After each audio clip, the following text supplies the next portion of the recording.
बिस्मिल्लाहिर्रहमानिर्रहीम। आज हमारा फ़िक़्हुल मुयस्सर का 88 नंबर दर्स है। आज के दर्स में हम पट्टी और जबीरा पर जो इससे पहले वाले दर्स में हमने पट्टी और जबीरा पर मसह के बारे में बात किया। आज के दर्स में भी थोड़ा सा बात पट्टी पर या जबीरा पर उसके बारे में करेंगे। यहाँ पर फरमाते हैं मुसन्निफ़ रहमहुल्लाह, अल-मस्हु अलल इसाबति वल जबीरा। ये पहले दर्स का जो हमने हेडलाइन लिखा था वही है, अल-मस्हु अलल इसाबति वल जबीरा। उसी दर्स का दूसरा हिस्सा ये वाला दर्स है। यजूज़ु जायज़ है, जाज़ा यजूज़ु ये फ़िल मुज़ारे है, इसका माना है जायज़ है। अयमसहा, मसहा यमसहु का माना है मसा करता है। और अन मज़दरिया जब फ़िल मुज़ारे से पहले लगता है तो फ़िल मुज़ारे को नस्ब देता है और माना भी मज़दर का बना देता है। यमसहा का माना है मसा करना।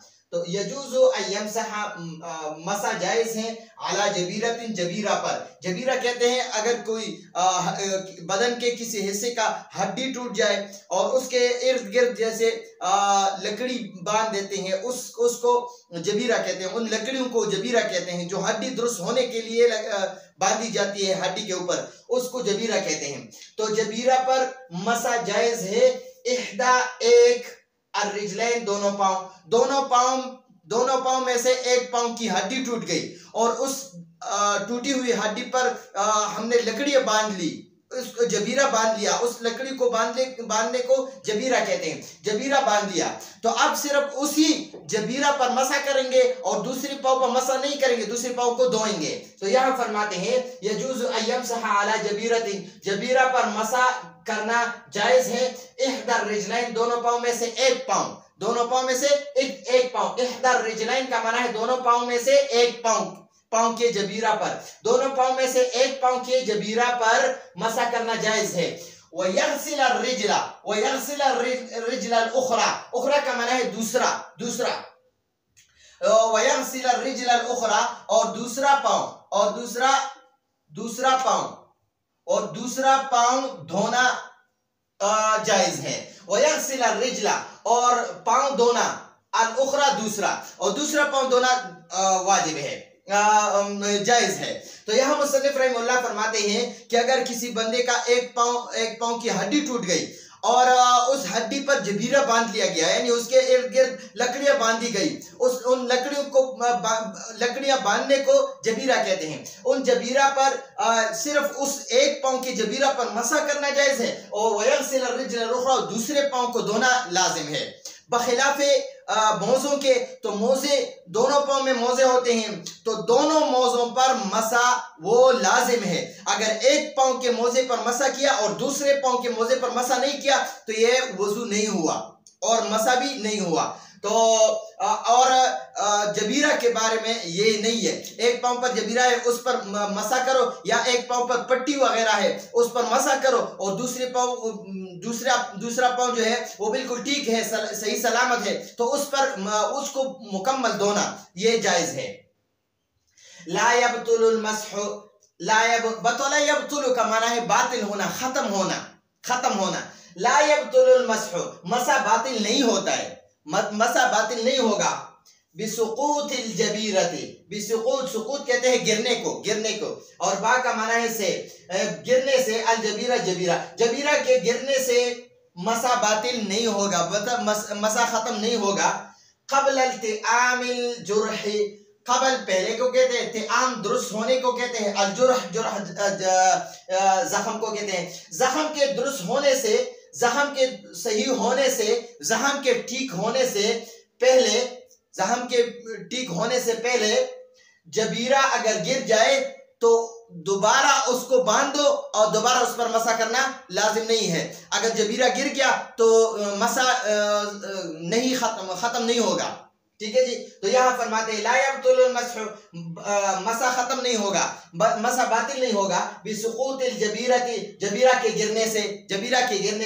क़ब्ल इल्तिआमिल जुर्हि, जख्म दुरुस्त होने से पहले जबीरा के गिरने से मसा बातिल नहीं होगा, मसल खत्म नहीं होगा।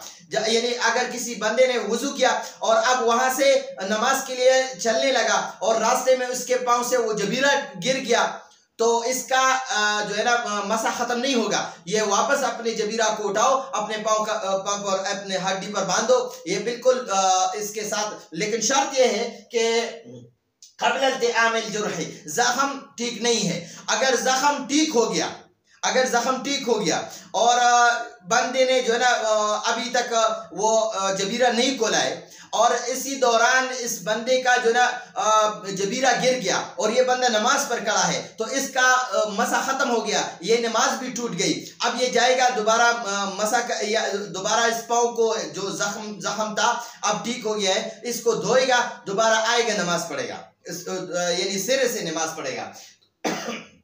लेकिन अगर किसी का जख्म ठीक नहीं है, किसी का जख्म दुरुस्त नहीं हुआ है, ठीक नहीं हुआ है और इसका जबीरा गिर गया, इसने पहले जबीरे पर मसा किया था और इसका जबीरा गिर गया, तो इस जबीरे के गिरने से मसा खत्म नहीं होगा। तो यहाँ फरमाते हैं ला यब्तुल मसहु, मसा खत्म नहीं होगा, मसा बातिल नहीं होगा बिसुकूतिल जबीरती, जबीरा के गिरने से, क़ब्ल इल्तिआमिल जुर्ह, जख्म दुरुस्त होने से पहले।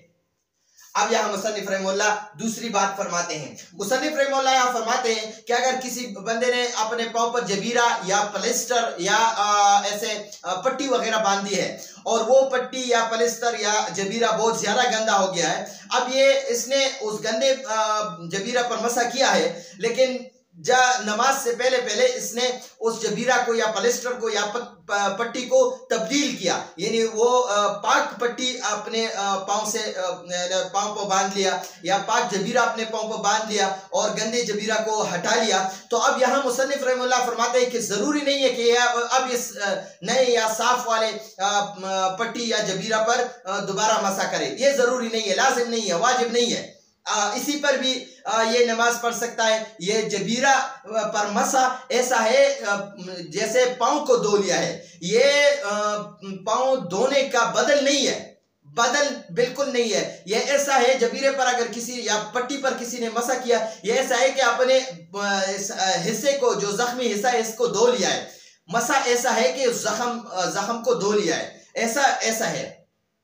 तो यहाँ मुसन्निफ रहमतुल्लाह फरमाते हैं कि अगर किसी ने अपने पट्टी को तब्दील किया या अपने जबीरा को तब्दील किया, तो इस जबीरा के तब्दील करने से दोबारा इस नए जबीरा या नए पट्टी पर या नए प्लास्टर पर मसा करना जरूरी नहीं है, वाजिब नहीं है। यहाँ फरमाते हैं यजूज़ु, जायज है, तब्दील जबीरती, जबीरा तब्दील करना, बिगैरिहा, इसके अलावा, यानी इस पुराने के अलावा, इस पुराने जबीरा के अलावा दूसरी जबीरा तब्दील करना जायज है। यजूज़ु, जायज है, तब्दील जबीरती, जबीरा तब्दील करना, बिगैरिहा, इसके अलावा, यानी इस पुराने इस गन्ने के जबीरा के अलावा।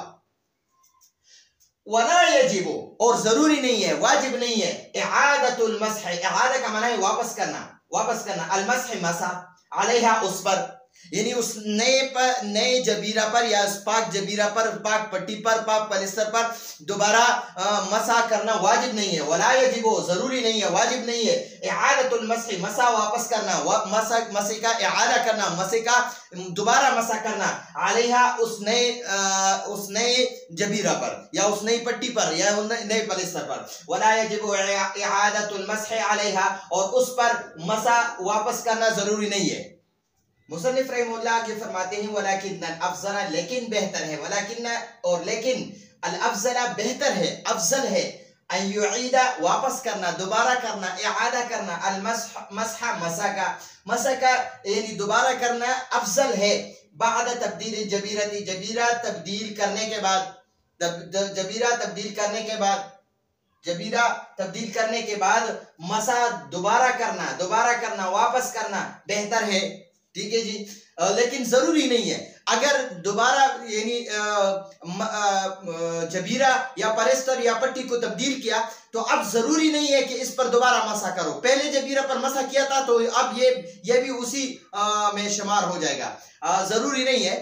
लेकिन अगर बेहतर है, अगर दोबारा मसा कर दिया तो बेहतर है। वलाकिन अफज़ल, लेकिन बेहतर है, अयुईद अल मसह, मसा दोबारा करना, बाद तब्दील जबीरा तब्दील करने के बाद। अब यहाँ जबीरा का बास खत्म हो गया। अब यहाँ मुसन्निफ रहमतुल्लाह फरमाते हैं इज़ा रमिदा अहदुन, रमिदा यरमदु कहते हैं आंख का दुखना, आंख दुखती है तो उसको रमीदा कहते हैं अरबी में।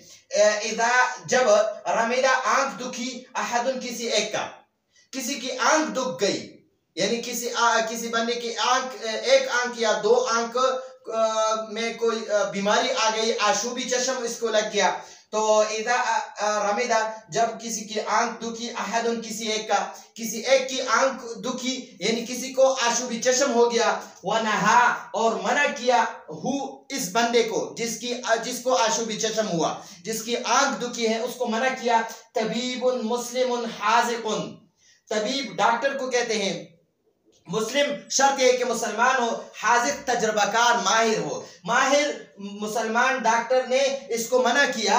अन गस्ल आइनैन, गस्ल धोने को कहते हैं, धोने से, अल आइनैन दोनों आंखों के धोने से किसी माहिर तजर्बाकार मुसलमान डॉक्टर ने इस बंदे को मना किया जिसकी आंख को आशूबी चश्म बीमारी लग गई।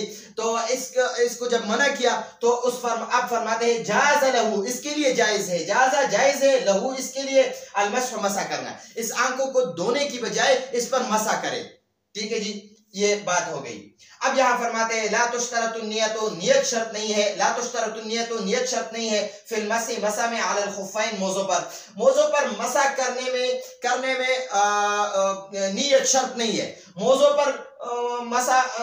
पर मसा में भी नियत शर्त नहीं है, वल जबीरत और जबीरा पर भी मसा करने में नियत शर्त नहीं है, और रास और सर का मसा करने में भी यानी शर्त लाजिम नहीं है, नियत शर्त लाजिम नहीं है, नियत करना वो लाजिम नहीं है, जरूरी नहीं है, शर्त नहीं है, क्योंकि ये मसा करना ये वजू का एक जुज है, एक हिस्सा है, क्योंकि ये सर का मसा ये पूरा वजू नहीं है, पूरा वजू दोनों हाथों को धोना और चेहरे को धोना, सर का मसा करना, दोनों पांव धोना, ये पूरा वजू है, ये सर धोना ये वजू का एक हिस्सा है, एक जुज है।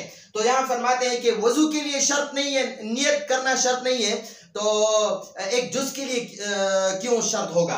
तो यहाँ फरमाते हैं ला तुश्तरतुन नियतो, नियत शर्त नहीं है, फिल मसी मसा में अलल खुफ़ैन, मोज़ों पर, दोनों मोज़ों पर, वल जबीरत और जबीरा पर, और वरासे और सर पर, व इन्नमा यकीनन तुश्तरतुन नियतो, नियत शर्त है, तुश्तरतुन नियतो नियत शर्त है, फिर तयम्मुम में शर्त, नियत करना शर्त है, नमाज के लिए तयम्मुम करना ये शर्त है, अगर किसी को गुस्ल वगैरह किसी पर वाजिब हो गया तो इससे पाकी के लिए पानी नहीं है तो अब तयम्मुम की नियत करे, पाकी की नियत करे कि मैं तयम्मुम के जरिए से पाकी हासिल करना चाहता हूँ, ये नियत करे, तो तयम्मुम के लिए नियत शर्त है, और मोज़ों पर मसा, जबीरा पर मसा और सर पर मसा के लिए नियत शर्त नहीं है, और वह इन्नमा यकीनन तुश्तरतुन नियतो, नियत शर्त है, फिर तयम्मुम में। तो ये आज का हमारा दर्स मुकम्मल हो गया किताब तहारत की। इसके बाद इंशाल्लाह हम किताब सलात के बारे में दूसरा दर्स इंशाल्लाह करेंगे। तो आइंदा दर्स की इजाजत चाहते हैं। हादा हुवल मराम, वल्लाहु आलम बिहक़ीक़तिल कलाम।